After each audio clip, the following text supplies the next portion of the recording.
കാലങ്ങളായി ഈ വീട്ടിൽ തന്നെയാണ് താമസം. ഇവിടെ താമസിച്ചിരുന്നു. ഇവരുടെ മക്കൾ മുതിർന്നപ്പോൾ അതിലൊരാൾ മരിച്ചുപോയി. 2 മക്കളുണ്ടെന്ന് ഇദ്ദേഹം പറയുന്നു. ആ 2 മക്കളിൽ ഒരാൾ തൊട്ടടുത്ത് ഗാന്ധിനഗറിൽ തന്നെ കടവന്ത്രയിൽ തന്നെ താമസിക്കുന്നു, മറ്റൊരാൾ ചോറ്റാനിക്കരയിലുമാണ്. ഈ വിവരം കടവന്ത്ര പോലീസ് നമുക്ക് നൽകിയതാണ്. ഇവിടെ തനിച്ച് താമസിക്കുന്ന സുഭദ്രയെ കാണാൻ ഇടയ്ക്കിടെ ഷർമിള ഇവിടെ വരാറുണ്ട് എന്നാണ് സമീപവാസി ഇപ്പോൾ പറയുന്നത്. അങ്ങനെ ഇടയ്ക്കിടെ വരാറുണ്ട്. ഈ കാണാതായ ദിവസം 11 മണിയോടുകൂടി സമീപവാസിയെ റെയിൽവേ സ്റ്റേഷൻ്റെ സമീപത്ത് വെച്ച് സുഭദ്രയെ കണ്ടിരുന്നു. അപ്പോൾ സുഭദ്രയുടെ വേഷം ചുരിദാറായിരുന്നു. പതിവായി ധരിക്കുന്നതല്ല ചുരിദാർ, സാരിയാണ് വേഷം. അന്ന് മാറി ചുരിദാർ ധരിച്ചുകൊണ്ടാണ് അദ്ദേഹം ശ്രദ്ധിച്ചത് എന്ന് പറയുന്നു. ഏതായാലും അങ്ങനെ കണ്ടപ്പോൾ കൂടെ ഒരു സ്ത്രീ കൂടി ഉണ്ടായിരുന്നു. അത് ഷർമിളയാണോ എന്നുള്ള കാര്യം അദ്ദേഹത്തിന് ഉറപ്പില്ല. പിൻഭാഗമാണ് കാണുന്നത്. പക്ഷേ ഒരു സ്ത്രീയുടെ കൂടെയാണ് പോയത്. ആ സ്ത്രീ സാരിയായിരുന്നു ധരിച്ചിരുന്നത്.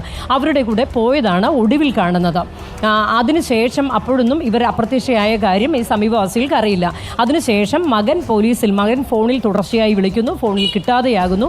അതേ തുടർന്ന് മകൻ കടവന്തര പോലീസിൽ പരാതി കൊടുക്കുന്നു. പരാതിയെ തുടർന്ന് ഇവിടെ വന്ന് അന്വേഷിക്കുകയും പരിസരവാസികളോട് ചോദിക്കുകയും ഒക്കെ ചെയ്തപ്പോഴാണ് ഇത്തരത്തിലൊരു സ്ത്രീയുടെ കൂടെയാണ് ഇവിടെ നിന്ന് പോയത് എന്നുള്ള വിവരം പോലീസിന് മനസ്സിലാകുന്നത്. തുടർന്ന് സമീപത്തുള്ള CCTV ദൃശ്യങ്ങളൊക്കെ പരിശോധിക്കുന്നു. അങ്ങനെയാണ് ഷർമിളയുടെ ഒപ്പമാണ് സുഭദ്ര പോയത് എന്നുള്ള കാര്യം മനസ്സിലാകുന്നത്. അതേ തുടർന്നാണ് ഈ ഷർമിളയെ കേന്ദ്രീകരിച്ച് പോലീസ് അന്വേഷിക്കുന്നത്. അപ്പോൾ ഷർമിള വർഷങ്ങളായി ഇവിടെ നിന്ന് താമസം ആലപ്പുഴയിലേക്ക് മാറ്റിയ സ്ത്രീയാണ്. പക്ഷേ സുഭദ്രയുമായി വളരെയധികം ആത്മബന്ധം സൂക്ഷിക്കുന്ന സ്ത്രീയാണ് ഷർമിള.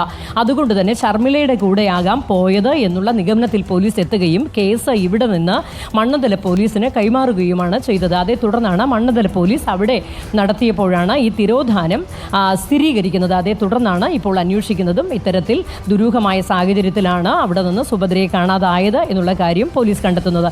ഇവിടെ ഇപ്പോൾ ഈ വാർത്തകൾ ഇപ്പോൾ വന്നപ്പോൾ മാത്രമാണ് ഈ പരിസരവാസികൾ സുഭദ്ര കൊല്ലപ്പെട്ടതാകാം എന്നുള്ള ഒരു ആശങ്ക പ്രകടിപ്പിക്കുന്നത്. അതിനു മുൻപ് തന്നെ സുഭദ്ര ഇടയ്ക്ക് ഇതുപോലെ തന്നെ മാറി നിൽക്കാറുണ്ടായിരുന്നാണ്. അത് പോലീസും പറയുന്നുണ്ട്.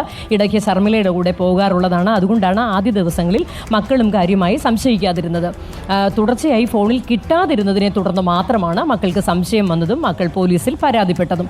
അല്ലെങ്കിൽ സ്വാഭാവികമായും ഷർമിളയുടെ കൂടെ ഇടയ്ക്ക് പോയി നിൽക്കാറുള്ളതാണ്. ആലപ്പുഴയ്ക്ക് ഇടയ്ക്ക് പോകാറുള്ളതാണ്. ഷർമിളയുടെ വീട്ടിൽ താമസിക്കാറുള്ളതാണ്. അതുകൊണ്ട് തന്നെ അക്കാര്യത്തിൽ ഒരു ആശങ്കയോ ദുരൂഹതയോ ഒന്നും തന്നെ ബന്ധുക്കൾക്കില്ല. ഇത്തരത്തിൽ ഫോണിൽ കിട്ടാതെ വന്ന സാഹചര്യത്തിൽ മാത്രമാണ് പോലീസിനെ വിവരം അറിയിച്ചതും. ഇത്തരത്തിൽ പോലീസ് ഇവിടെ വന്ന് ഇത് അന്വേഷിക്കുകയും CCTV ഒക്കെ പരിശോധിക്കുകയും ചെയ്തപ്പോൾ മാത്രമാണ് ഈ പരിസരവാസികളും ഇത്തരത്തിൽ സുഭദ്രയെ കാണാതായിരിക്കുന്നു എന്നുള്ള വിവരം അറിഞ്ഞത്. സ്മൃതി. ശരി, ലേബിയാണ് വിവരങ്ങൾ.